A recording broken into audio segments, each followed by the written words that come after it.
Yeah, so we have Oneka from Kenya. Welcome, Oneka. We have Venasio from Malawi. Welcome.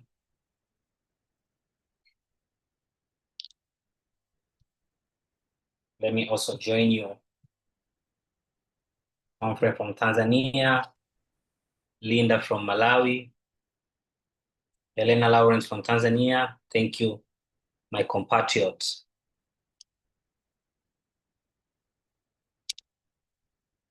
Mm-hmm. 10 plus people haven't introduced themselves. Where are you from? We have from Malawi, we have from Kenya, we have from Tanzania. I'm waiting to hear from the rest. Wow, Martina from Chirone, Italy. Nice. Welcome, Martina.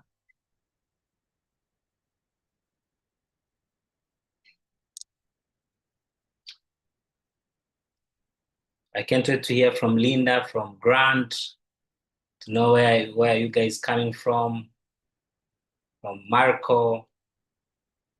Okay, Divazon Chira from Malawi. What about Ishtar? What about George Solomon?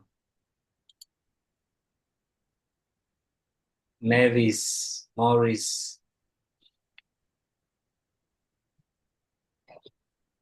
Boniface.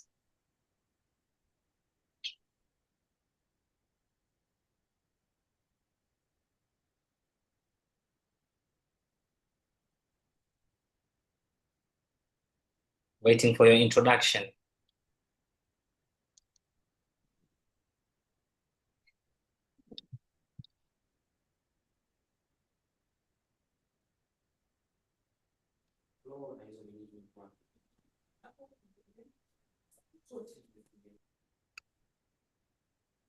Mm-hmm.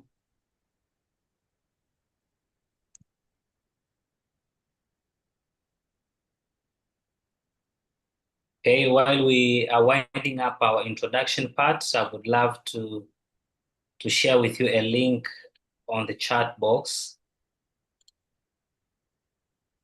for you to just fill out a few questions. They are so brief. It's a pre-survey form before our workshop starts today. So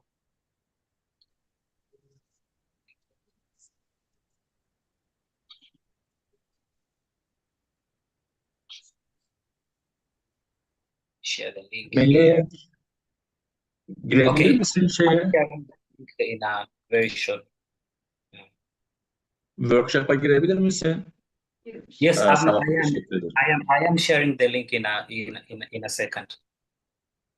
Okay, let me share it. Just give me a second.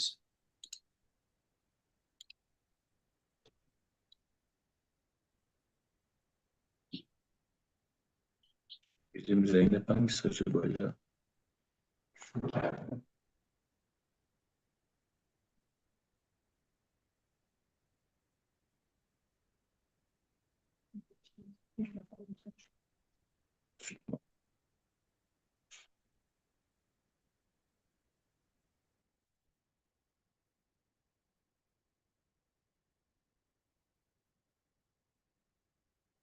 Okay, so I have already shared that link. Please, just for 2 minutes.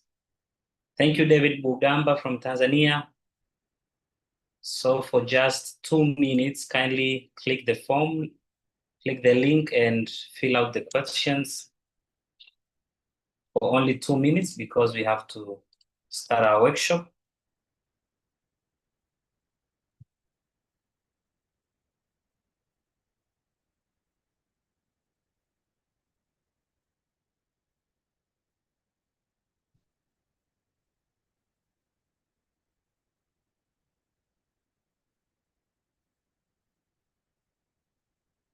For only 2 minutes.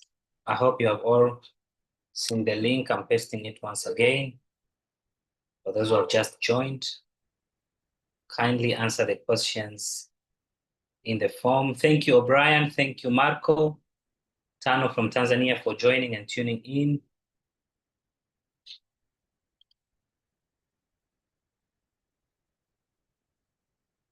We have 1 minute and 30 seconds to answer the questions in the link.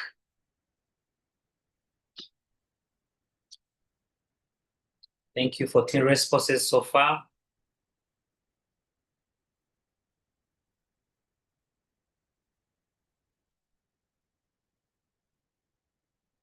Waiting for the remaining.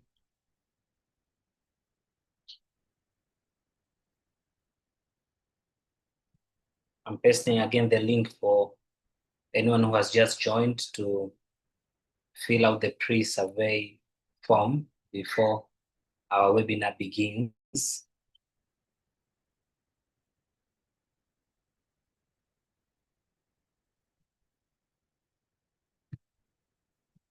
One minute remaining.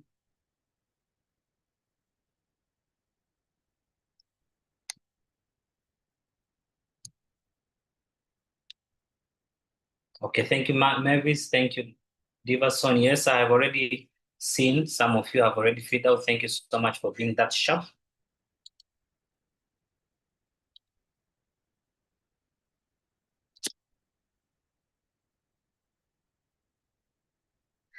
Thirty seconds remaining.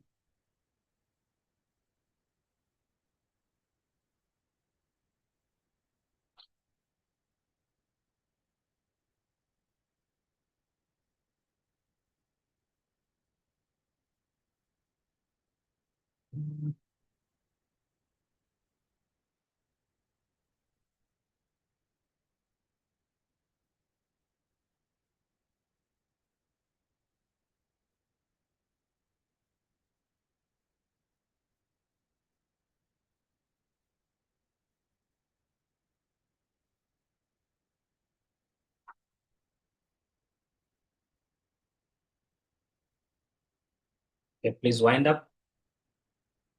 Thank you, Betha from Tanzania. I hope, Betha, you have already filled out the pre-survey form. 20 responses so far. For those who are just finishing, please do so.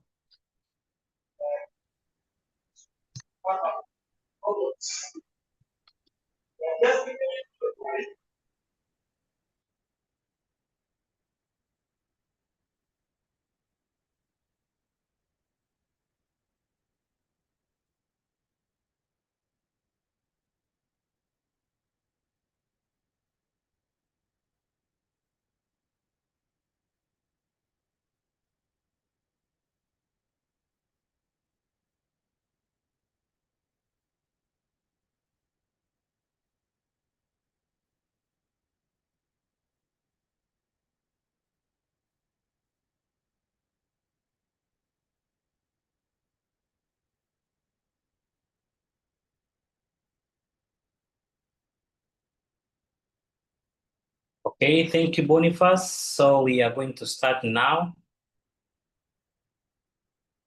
Saidi from Tanzania, welcome. Boniface Sogas from Kenya, you are warmly welcome. 21 responses so far.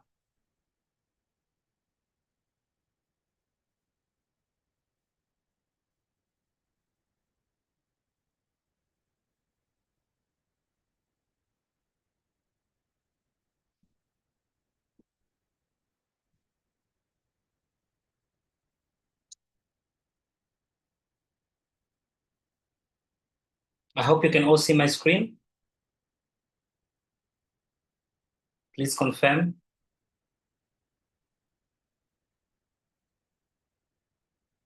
Do you see my screen? Yes, but you need to adjust. Yes. Let me adjust.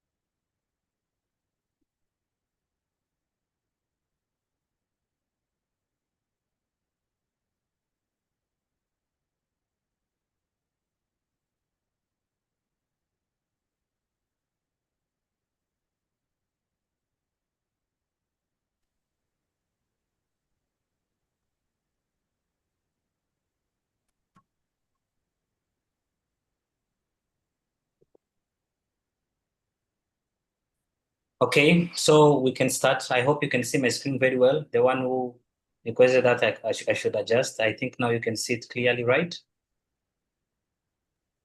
Yeah, very, very well now. Thank Okay, you. thank you so much.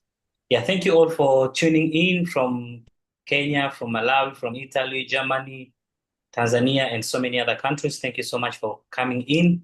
My name is Humphrey Mrema. I'm with Teddy, Tanzania Enlightenment Development Innovations, whereby we learn. We aim to make young people learn today and lead tomorrow. And for today, we are going to discuss and to enlighten ourselves on a very critical topic on the voices of young migrants and refugees. The voices of young migrants and refugees with the aim of learning and unpacking youth perspectives, facts, case studies in several countries and regions, policy drivers, climate linkage, and opportunities for global youth. Since we are joining, we have young people joining from different countries across the globe, it will be very important and imperative to see how we can take migration and all things around mobility as an opportunity to young people. So why does this matter? This matters because young people make up a large share of migrants, refugees, and displaced populations, and their future shapes development, stability, and economies. And the solutions that include youth voices will produce more fairer policies and better outcomes because young people are not only focusing on, are not only focusing on the present, but they also have that prowess to focus on what entails in the future.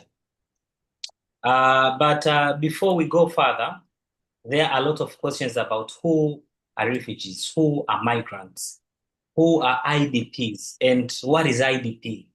Who are asylum seekers? So these are very common questions that have been posed by young people once we came across such a topic. I would love to hear from 2 or 3 people very briefly. What do they know about migrants? What do they know about refugees? Anyone who has an idea on it, for 30 seconds, can you raise up your hand? I would love to hear on your insights for the same. What's the difference between migrants and refugees? Anyone, just raise up your hand and I will allow you to share with us what you understand. And so far, who are IDPs? What's the long form of IDP? Because IDP, it's an acronym. It's an abbreviation. What does it mean? And who are asylum seekers? Okay, Oneka, you have 15 seconds. Can you tell us? Yeah, for IDP, those are internally displaced persons that could be either due to the challenges with the economy or the political situation. Then, of course, the issue of migrants will be people seeking to get out of their territory, which could be voluntary. But the issue of refugees comes about because you see, you are forced to move out, not because that you want to move out, but it's because of the circumstances that force you out of your comfort zone. Thank you. Thank you so much, Oneka. Okay, anyone else with a different perspective, with a different opinion or different explanation? Anyone? I see no hand. Okay, so Oneka, you are very right. You are very correct, and thank you so much for your insight. Yeah, so migrants, as anyone can be a migrant if he or she moves across borders or within a country by choice or necessity. So, for example, I, Humphrey, I'm currently residing in Dar es Salaam. If I see the economic opportunities in Dar es Salaam as scarce and I decide maybe to move to Mwanza, which is in the lake zone of Tanzania, I am a migrant, but I'm moving because of economic reasons. But I'm also open or liberal maybe to move to Kenya and meet my friend Oneka. I am also a migrant, but I have moved by choice. I decided I think opportunities here are not are not reliable to me. So now let me move to another country, let me move to another region. So it is by choice. You have to understand the context of choice. When we go to refugee or asylum seeker, okay, I see a hand from Teddy. Yes, Humphrey, sorry, I'm just considering the chats in the messages in the chat. Okay. Yeah, they are saying you should put your screen in a full mode. Sorry to disturb you. Okay. Let me do so. Okay, thanks. Just a second.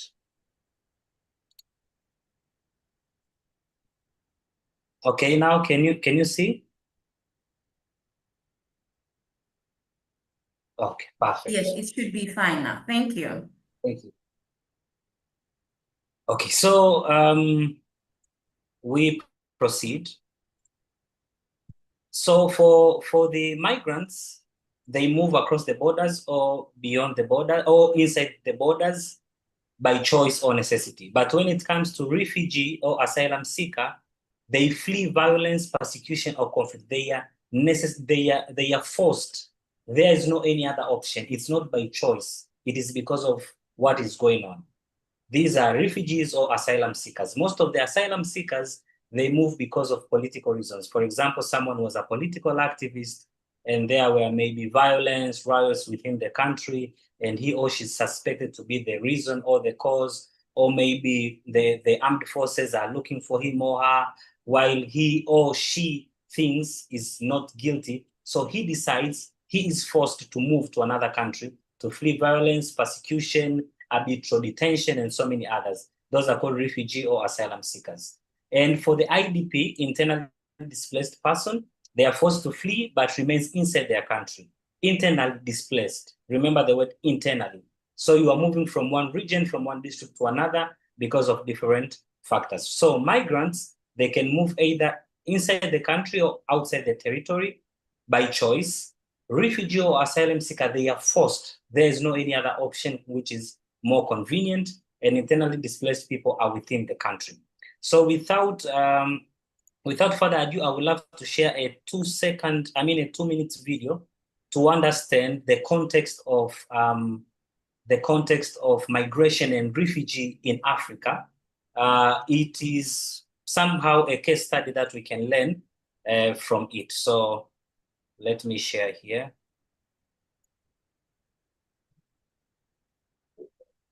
The transit of immigrants through the Mediterranean Sea is a painful chapter in the global migration crisis. Can you hear the voice too?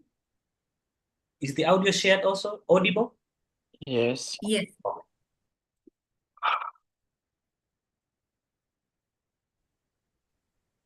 The transit of immigrants through the Mediterranean Sea is a painful chapter in the global migration crisis.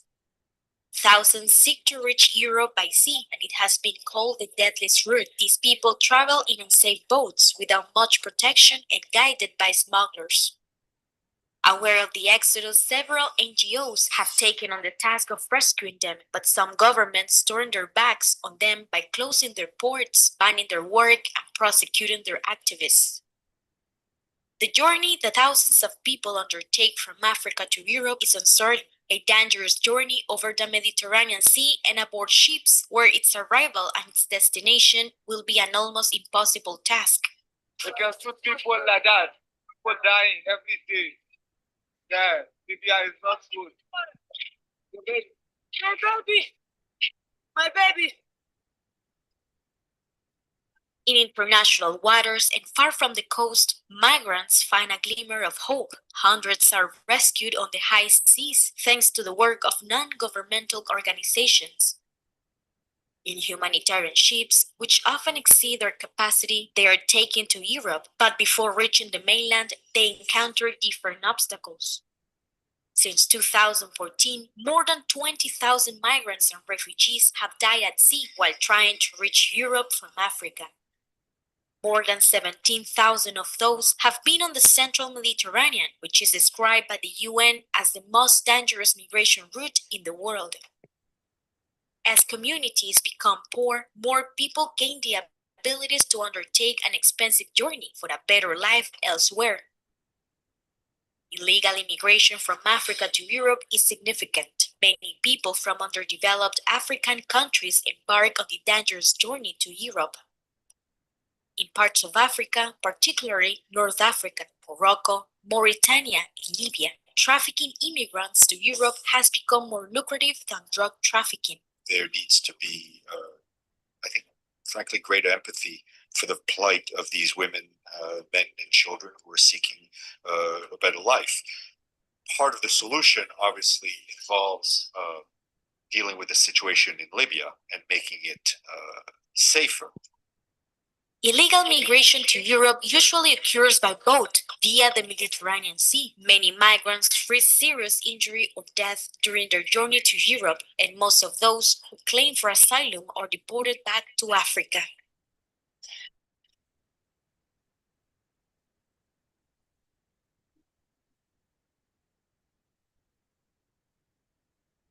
Well, thank you. As you can see how migration and the cause and dynamics of it has been a critical and a very big challenge in Africa. So this is how things are going. So far, let's continue with our presentation. At least now you have get a glimpse of how things are and how this is quite a big challenge in our community. So a global snapshot, 44.5 million refugees and asylum seekers globally, we have them since 2023, and the data is growing. So we have 44.5 million refugees and asylum seekers across the world. Millions more are internally displaced. Global displacement trend rose sharply in the 2020s due to the conflict, climate shocks, the crisis. And so far, in all these, young people are disproportionately affected. A large share of refugees and youth, which are under 18 years. And in youth-specific figures and trends, we have seen demographic status that in many regions, youth under 25 are a significant share of migrants, and young migrants represent opportunities that are skills, remittances, and risks like unemployment. Also, for Africa, remittances remain an important economic lifeline for families and communities in Africa. For example, to our friends and colleagues in Somalia, most of them who moved to the United States and European countries in the late 1990s, in 2000, most of them are, people in Africa depend on their relatives in overseas to send them money so as to afford life in their nations here. Less than 30% of young refugees have access to vocational training or digital skills programs, despite high demand for these skills in labor markets. So you can see how this is a very big challenge. For example, in my case here in Tanzania, which is an East African country, East Africa hosts one of the largest displaced population in the world. And this is driven by conflict, for example, in the Democratic Republic of Congo and Burundi and Rwanda, climate shocks, of which it's very clear that climate change has no borders, economic pressures, and political instabilities. For countries like South Sudan, Somalia, Ethiopia, Burundi, and DRC, it generates even significant border displacement into neighboring states like Kenya, Uganda, and my country, Tanzania. So for example, here in Tanzania, the recent statistics shows that we host more than 230,000 refugees and asylum seekers. Majority comes from Burundi and DRC Congo. We think that 1 week ago, Donald Trump welcomed the president of Rwanda and the president of Congo to sign a peace accord, of which we hope that it will prevail and it will help the situation to stabilize in Eastern DRC. So the key hosting regions for such hostilities that are ongoing are in Kigoma region here in Tanzania, and we have 3 main refugee camps. We have Nyarugusu, we have Nduta, and we have Mtendere, of which at now, as we are speaking, they are planning to close the refugee camp of Nduta sometime next year. The Mtendere one has already been closed. The one which is full operational. Yo sen açma. Ya da aç bilmiyorum. Smartly, can you mute Senin your mic? oraya bağlanacağı için benimkisi burada şey var. Smartly, please mute your mic. Okay. So over 55% of refugees in Tanzania are children and youth under 18. So you can imagine. And as I've said earlier, that the main driver of migration in East Africa is conflict, climate stress, urbanization, and limited economic opportunities. When we go a bit beyond to West Africa, for Nigeria. Nigeria is the most populous country in Africa. It has more than 200 and something, if not 300 people as of now. It also faces the Africa most complex migration and displacement landscapes. If you remember the video that I have shared earlier, there are a lot of Black people who have seen migrating from their countries going to Europe for greener pasture, and most of them are coming from Nigeria, Niger, Mauritania, Libya, Morocco, and many other neighboring countries. And as of 2024, Nigeria have over 3 million internally displaced people who are moving from one point of Nigeria to another within the territory, of which more than 60% are children and youth. What is the main driving factor? We have a very chronic terroristic group called Boko Haram, who are armed banditry in Northeast and Northwest. They are the biggest driver of forced displacement, pushing millions of young people into safer regions in Niger, Chad, and Cameroon. But also climate change is one of the factors, because we have Lake Chad, which is a lake shared by 4 countries, Nigeria, Niger, Chad, and Cameroon. For over 40 years, this lake, the level of water has drastically dropped. Over 90% of the water has dropped, and it's a lake which is dependable in 4 countries. Why has it shrinked? Why is the water submerging? Because of climate change. So this prompts people who were depending on the lake for fishing, for other domestic activities, to go to another regions, to another countries for better life. So what are the policy issues that are intensifying youth displacement? First is education and skills. Second is labor market exclusion, and the third one is legal rights and gaps. Let me explain a little bit more. Education and skills, it is because young people, some of them got a privilege to have education. Thank you so much, Mima. I will go through the chat box to see you are very amazing. You said yes about Nigeria. There is another driver of internal migration, the oil pollution crisis in the Niger Delta region. Because of pollution, people can't live there anymore. Thank you so much. This is so insightful. Thank you a lot. We also have another room of discussion. If you have any other suggestion, anyone, feel free to drop it on the chat box. I will go through it. Thank you again, Mima Dreams. Okay. Yeah, so education and skills, it's one of it. It has disrupted school, limited vocational training for youth in camps and urban settings. Second one is labor market exclusion, barriers to formal employment and recognition of qualifications.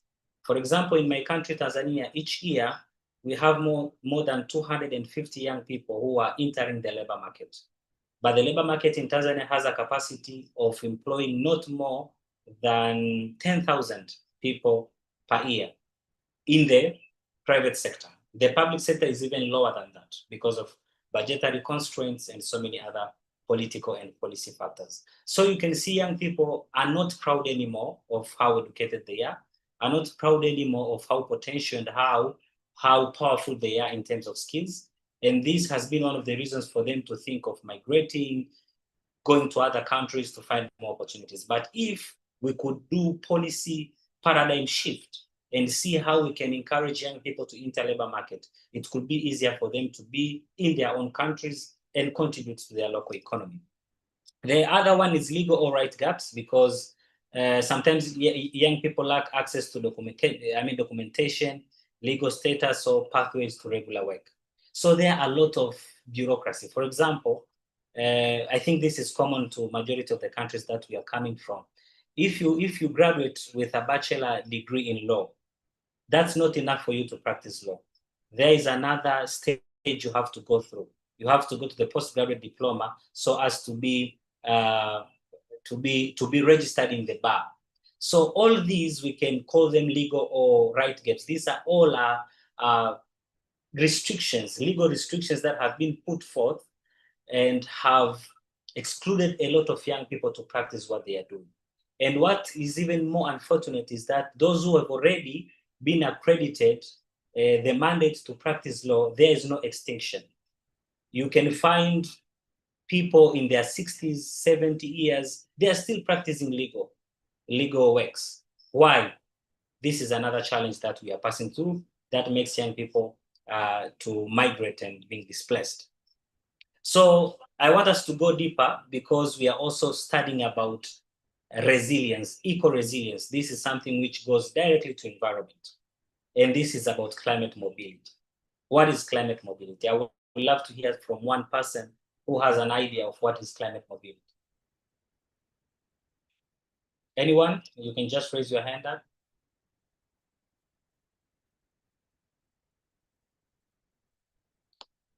Anyone?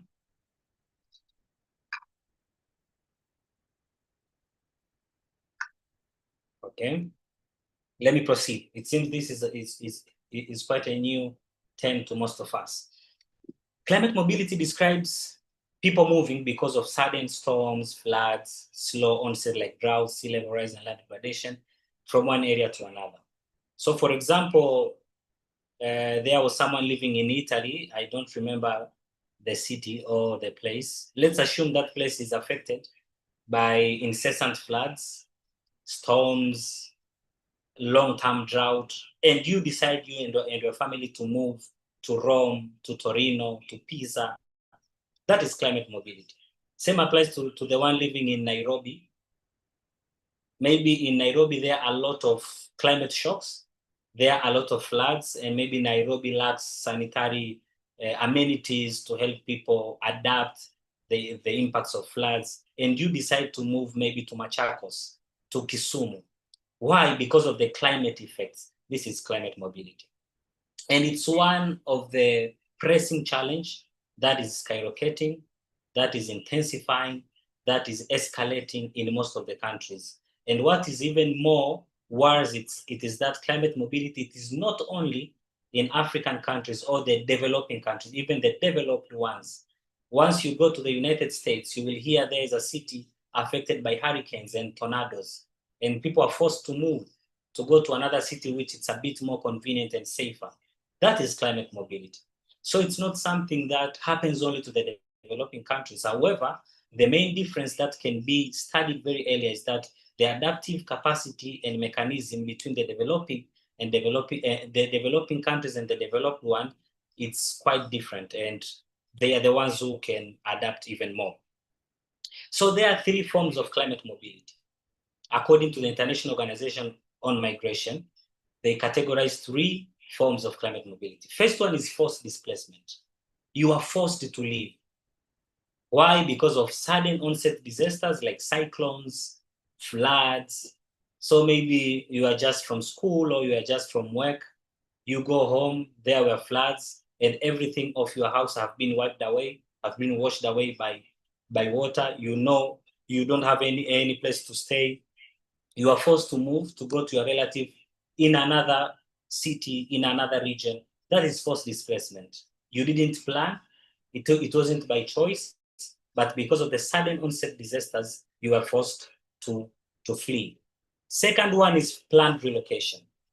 For example, here in Tanzania in 2023, we had a very catastrophic event in December whereby mudslides affected hundreds of people who were living in a district called Hanang in the northern part of Tanzania. I remember personally, together with other people, were attending one of the climate conferences in Dubai called COP28, and even our president was there, and she was forced to stop participating in the conference and come back to the country to see how this can be solved. And one of the government initiatives that were taken, they planned some areas for those people to relocate. This is what we call planned relocation. And in most cases, planned relocation is initiated by the government because they are the custodians to oversee the safety of the citizens, the population, and their properties. Third one is human migration. So human migration, it's a bit opposite to forced displacement. In human migration, you are voluntarily planning to move to another place. So maybe it is December and you had like by January or February, your city in Malawi, let's say Lilongwe, will be affected by incessant floods, cyclones. So you say, okay, because I have like 1 or 2 months, let me prepare myself and go to another region, to another city and start my life there. That is human migration as a means of adapting to the foreseen impact. What are the main drivers of climate mobility? As I've said earlier, I won't take much time.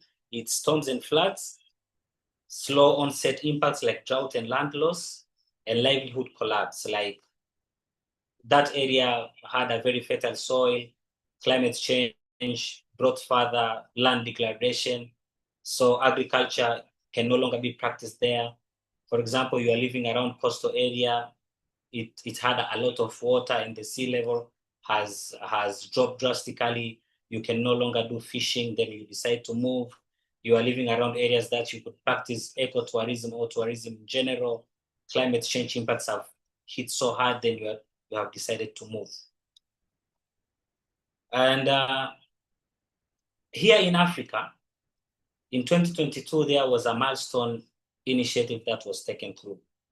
And this was adoption of a declaration called Kampala Declaration on Migration, Environment, and Climate Change. I was privileged to attend the interministerial high-level conference that happened in Kampala, whereby we drafted, we consolidated, is hanging.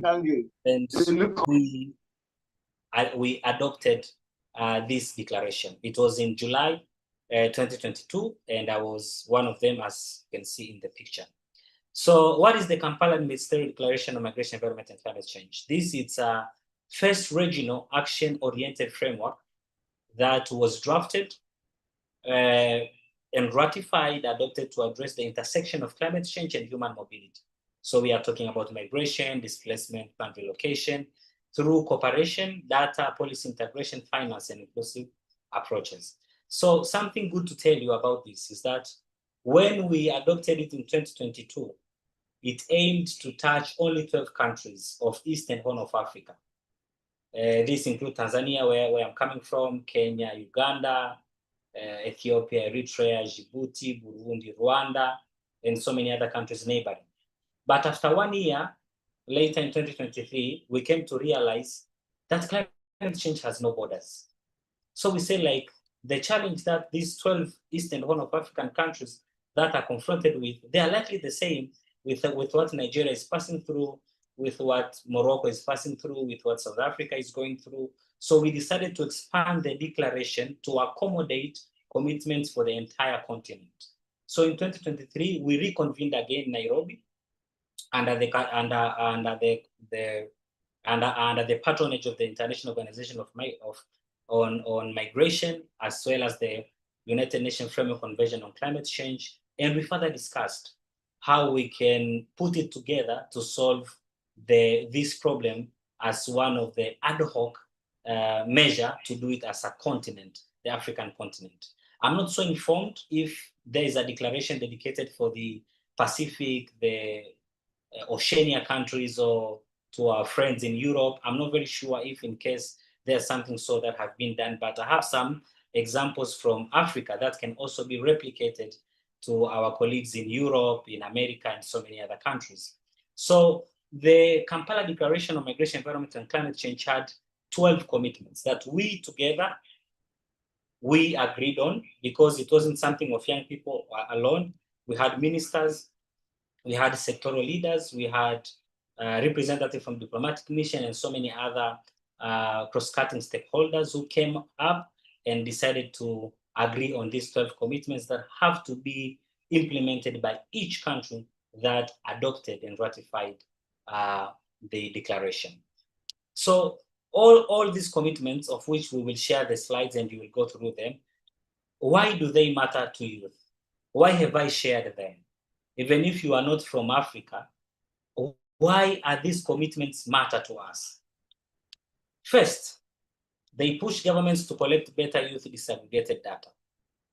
But it also helps to unlock climate finance for livelihoods that will help young people attain a living. For example, today, maybe I'm in Malawi. I have a plot where I've been farming for 3-4 years. Suddenly, floods came or drought came. I can't fish. I can't do farming anymore. I have lost my livelihood. Where am I going to access another resources, maybe to open a business somewhere else, or to do another something that can attain me an income and living.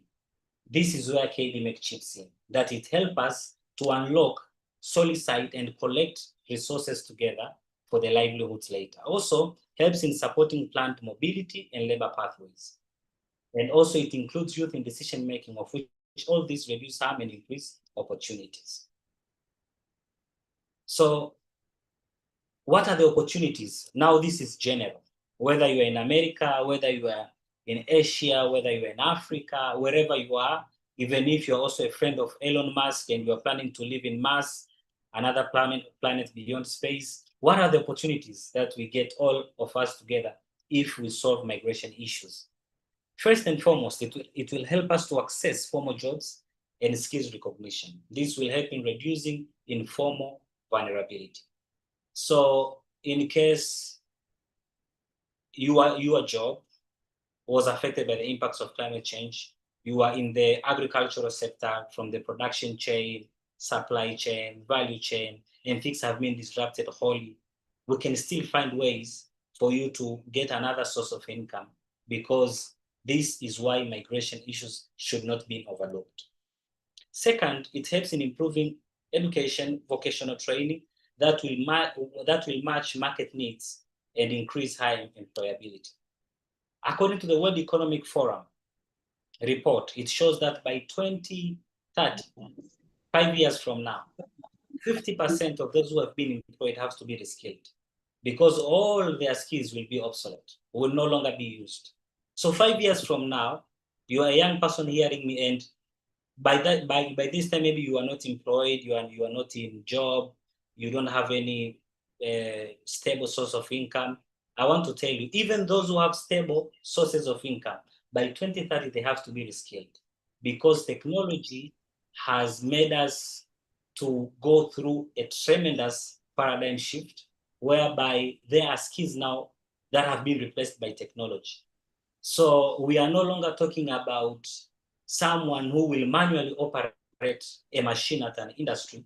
We are now talking about a person who will be in the control room, informed about the technology of controlling the machine without being in the industry in person. How many people have these skills? How many people are ready to be transformed their minds and take the 21st century skills, improve themselves? Now we are talking about artificial intelligence. We are talking about Internet of Things. We are talking about automation. We are talking about blockchain. How many people are ready to improve themselves and match the market needs? So this is another thing that we also need to comprehend, because as we are going there, it's something which is very important. For example, now you are an African looking for a job in Europe. You will only get manual work, even if you have a degree, in case you don't have any other extra skills. But once you say, like, okay, I have my bachelor degree, I have my master's, but apart from this formal education, I have the new skills that are needed, data analytical skills, copywriting skills, then they can be ready to accept you, because even in their country, they have a lot of young people with degrees, but few of them are ready to match the market needs now, which are quite different from the way that we were conventionally used to. Third, it will help to have safer migration routes. According to the United Nations, you have seen in the video, the Mediterranean route is one of the dangerous water route in the world. But if we solve the migration issues, we'll have safer ways for people to move. There will be legal mobility ways. We have seen when Trump assumed power, a lot of Mexicans and other people who were living illegally in the United States were deported. But if we solve the migration issues, we solve the things in our countries and in the receiving countries, we'll have safer migration routes, legal mobility, and remittances channel that will support even our family. And the last, it will help in increasing youth-led green entrepreneurship in climate adaptation, restoration, and renewable energy. So what is our call to action? Our leaders, our policymakers should put youth and young people at the center of migration, environment, and climate change. They should fund youth-led pilots linking skills with labor mobility.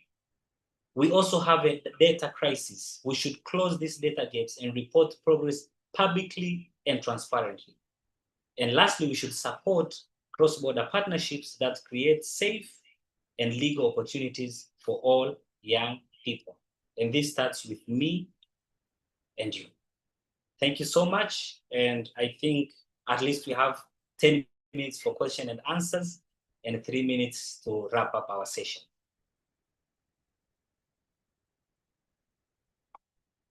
We welcome you all for questions. I can see in the chat box, thank you, Anita, for clarifying about climate mobility, the movement of people not by choice, but due to climate impacts. Thank you, Venancio.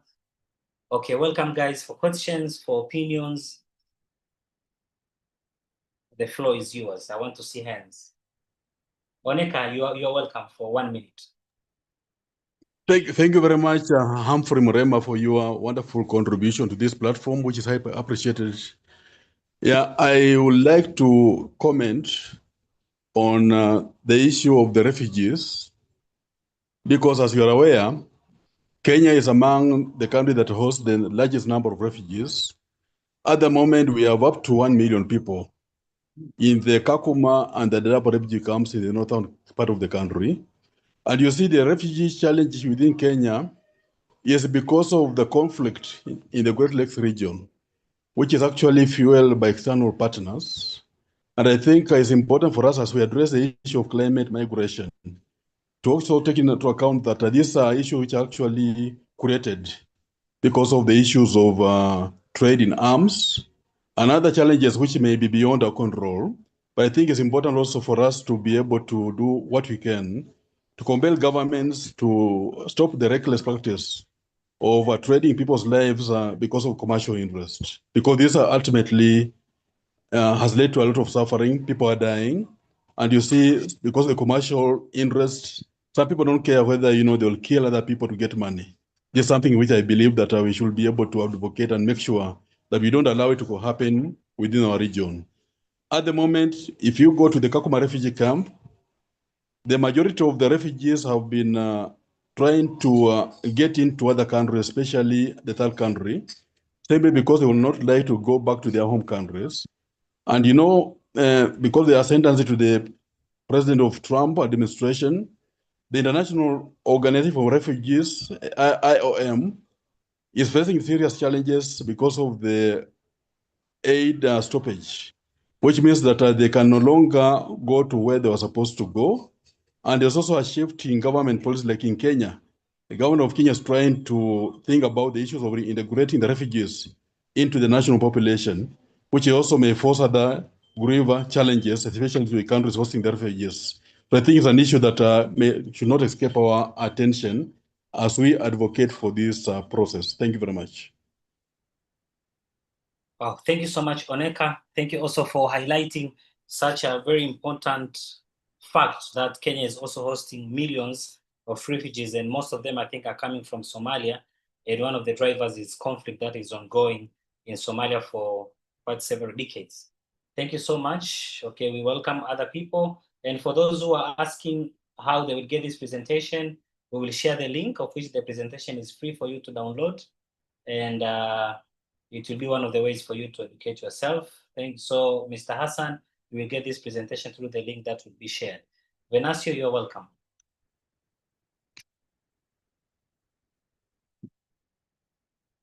You can unmute your mic and talk, Venancio. Okay. Thank you so much, Humphrey, for the nice presentation. It was really enjoyable listening to it and learning quite a number of things.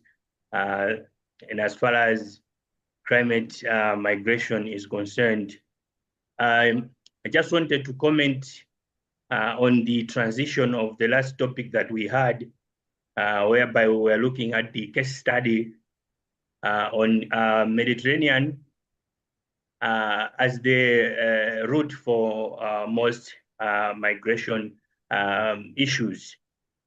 To be honest, the video that you shared has solidified what we we also enjoyed from the last session, whereby we see a lot of bad things happening as people are trying to migrate because the route that is being used is mostly unsafe for most of the people. And it's more or less like an outcry, from the youth community to say, our leaders need to do something about this to ensure that young people who are fleeing because their communities can no longer give them the needs of their livelihood. It is important that as we are here, these voices are carried out. I just want to encourage each and every one of us. By the end of this session, you should be able to get a link to this session. I would encourage you to ensure that you post these into your social media so that we're able to send the message out there. It is very important that these voices do not just remain here, but they are taken out there to the people that are supposed to be in the forefront in implementing the policies that we are talking about here. It should not just end here. It should actually spread to other parts of the world. Thank you so much. Thank you so much, Venancio. Thank you for your insights and for the encouragement that you have put through to other colleagues who are attending this session. George Solomon, you have 30 seconds. You're welcome. George Solomon, you can unmute your mic in case you didn't. Okay, welcome.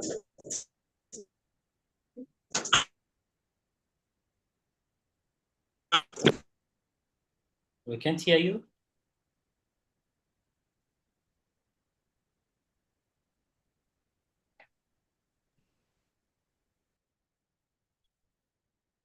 George, we can't hear you.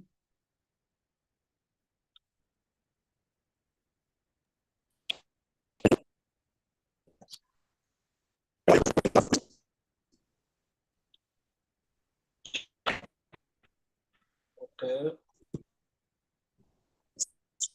Anyone else who is ready to talk while waiting for George's internet to stabilize? Anyone with a question? Yes, Humphrey. My name is Mtumishi Jari Momogi from Kenya. Welcome. Just wanted to ask ourselves more so to the developed nations. Okay.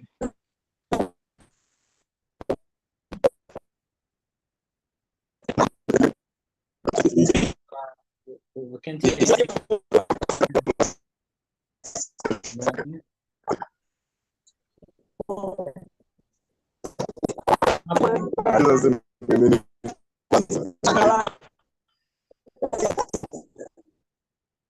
We can't hear you well.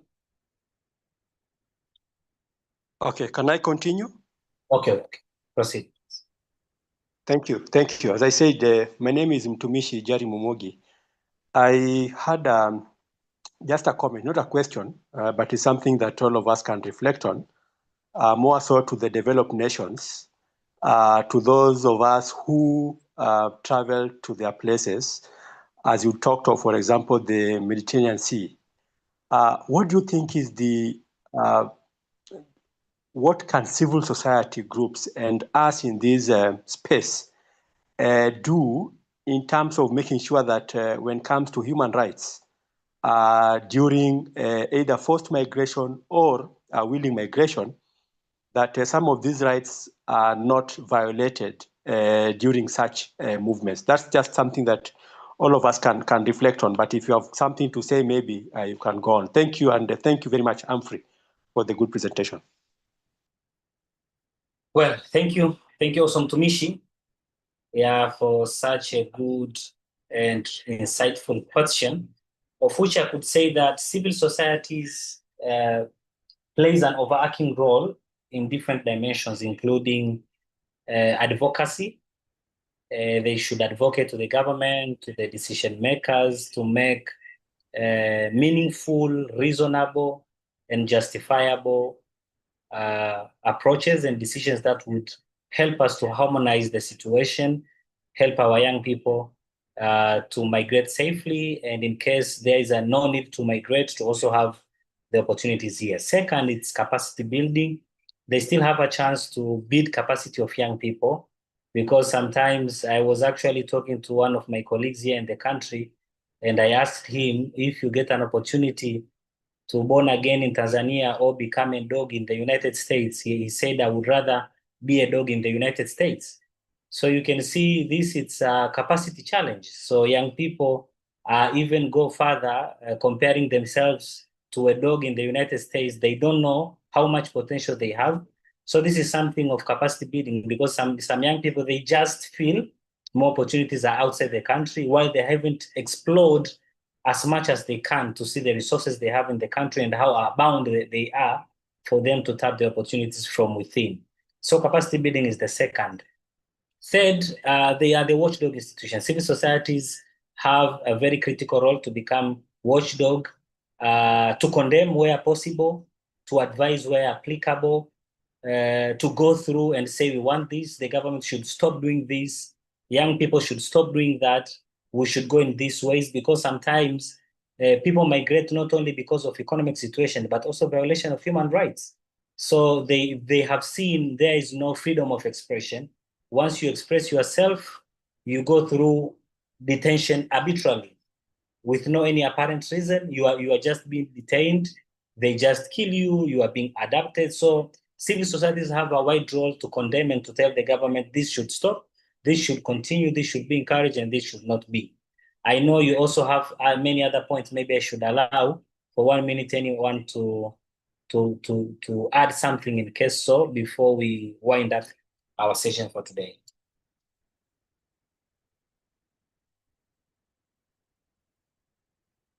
Okay, welcome, Oneka. I've seen you have already raised your hand for the second time.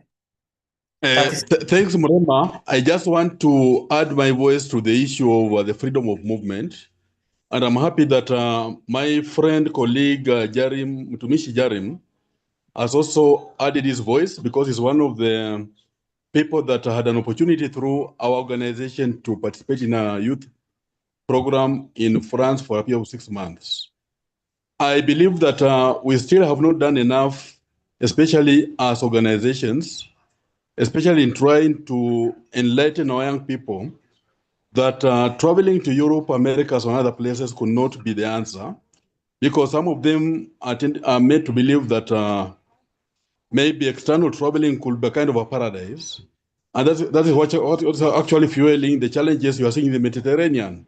So unless we have concerted efforts in ensuring that young people are educated, that they can be able to do what they want to do abroad, inside their own countries, this challenge will actually persist. And you see the kind of whitewash that we have, whereby our people believe that anything good must come from outside, is one of the major impediments that makes it very difficult for people to succeed in the endeavors. So as much as we address the issues of climate, mobility, I think that was also one of the areas we may also need to strengthen, especially as organizations, because my organization receives very many young people from other continents to do voluntary work in Kenya. We also have an opportunity also to send Kenyan young people to other continents to do voluntary work. So when they come back to their countries, they should actually be the agents of change to ensure that we don't allow the status quo that has actually been oppressive to our people to continue. Thank you very much. Thank you so much, Oneka. Now, before I welcome the last contributor, Jude, I have already shared on the chat box the post-survey form, of which I would love if, while he is contributing, the rest of us can start answering the questions for only 2 minutes while Jude is speaking. Jude, you have 1 minute. You can go through your chat box and see the post-survey form. Jude, you're welcome. Okay, Humphrey, for the succinct presentation that you gave us today. I think the last speaker has mentioned a few points that I wanted to, and hence I will not take so much time.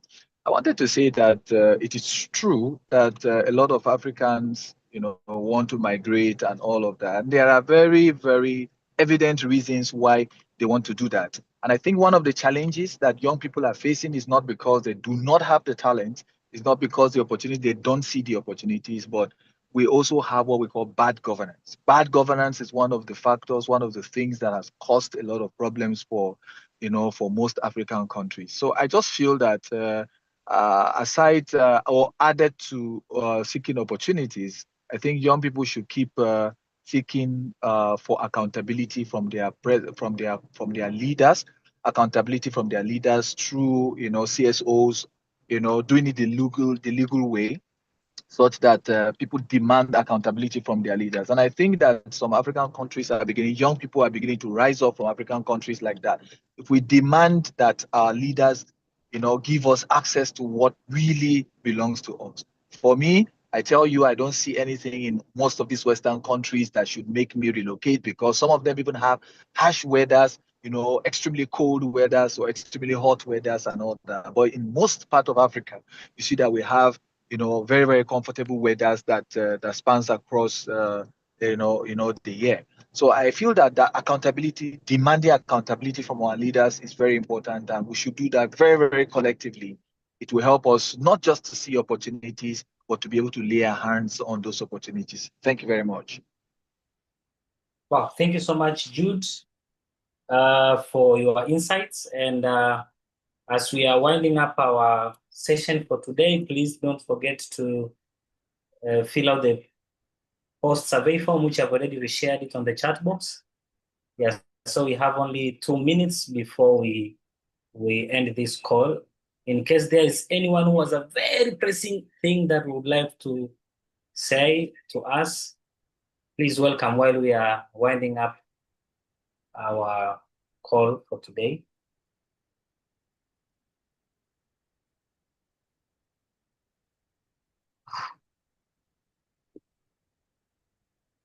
Anyone else with something to say? Please, let's fill out the post survey form.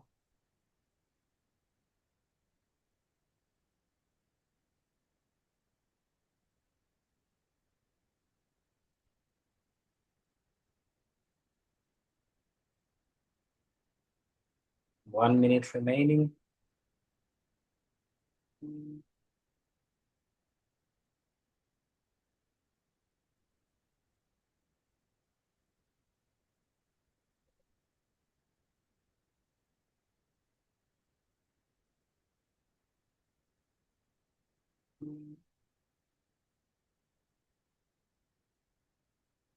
Okay, 4 posts now.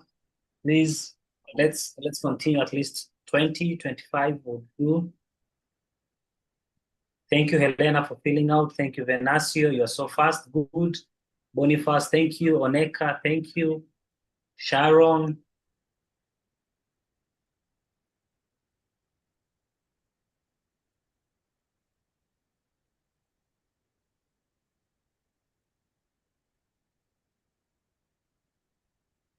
Well done, thank you. Well done. I have no any plan of migrating, but Italy is one of my best country. So I wait for the Italy country also. I'm busy, actually. Yeah, well done. Give me access, bro. A friend from Italy. Germany, Malawi, thank you. Kenya, thank you.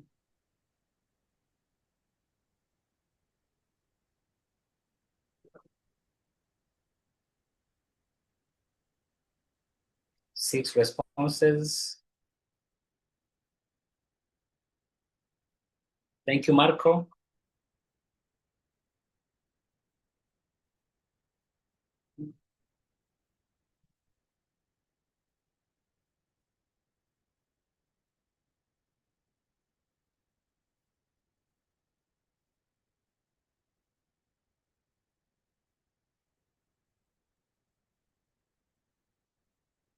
Thank you.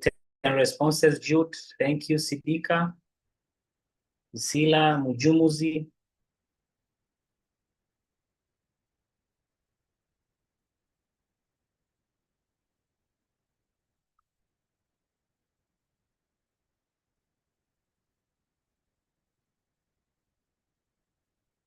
Thank you, Priscilla. 11 responses now.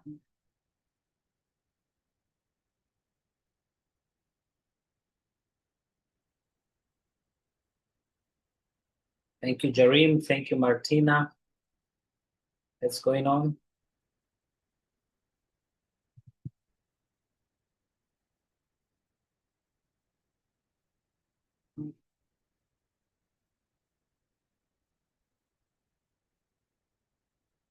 Thank you, Rachel.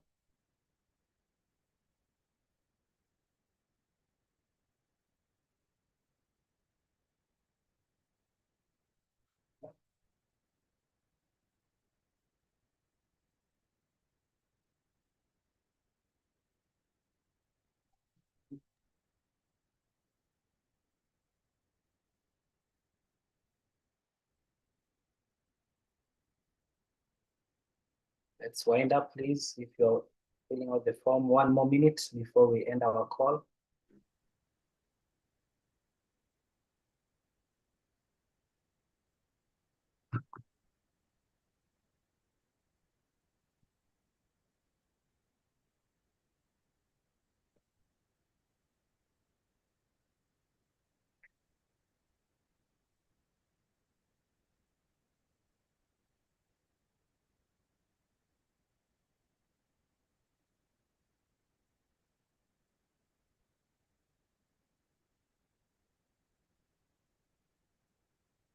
Let's continue.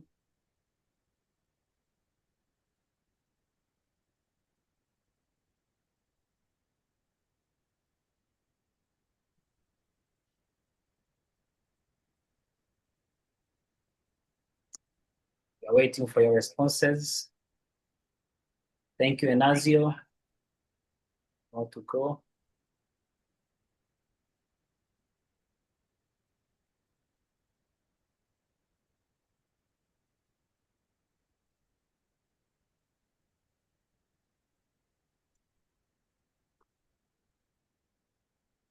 Thank you. Thank you, Sitki. Thank you, Marco.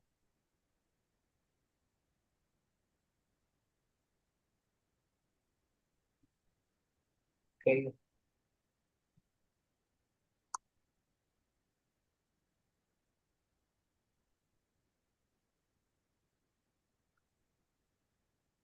Those who haven't filled, please do for more 30 seconds.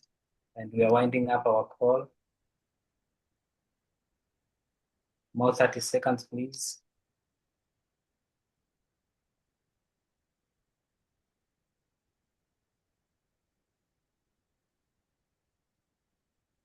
Alo. Şarkıcım bana bak. Merhaba hocam, nasılsın? İyi baba kardeşim. Yarın bir yardımcı sonrasında. Hayırdır? Ne işin olur senin genel müdür yardımcısıyla? Thank you, Nima, for such compliments.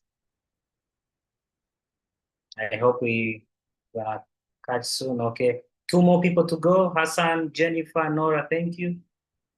2 more people to go. 15 seconds.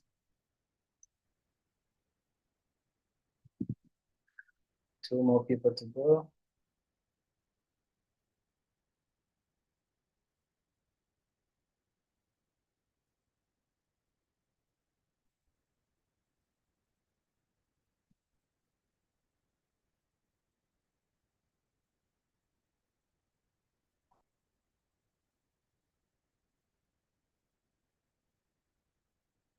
One more person to go. Thank you, David. David, Nora, Hassan, Jennifer, Sidika, Marco, Jarim, Priscilla, Rachel, Sharon, Jude, Oneka. Thank you so much, Elena. Thank you, Boniface. Thank you, Bahati. Thank you all for your time. I know we have extended only 10 minutes, but this is so meaningful. Your time was worth it. And I hope that everyone has at least got something, knowledge that can help us, because all us here are the future leaders, and even the present and the current leaders who have been entrusted to lead us, to lead our communities, and to help the migrants and the refugees live a decent life as other people. Thank you all for your time, and we hope that we will catch you soon in one of our next sessions. I think our next session will be on the 31st of December, just a few hours before crossing over. So it will be one of the beautiful, insightful session, and please don't miss. We hope to see you there. Thank you, everyone.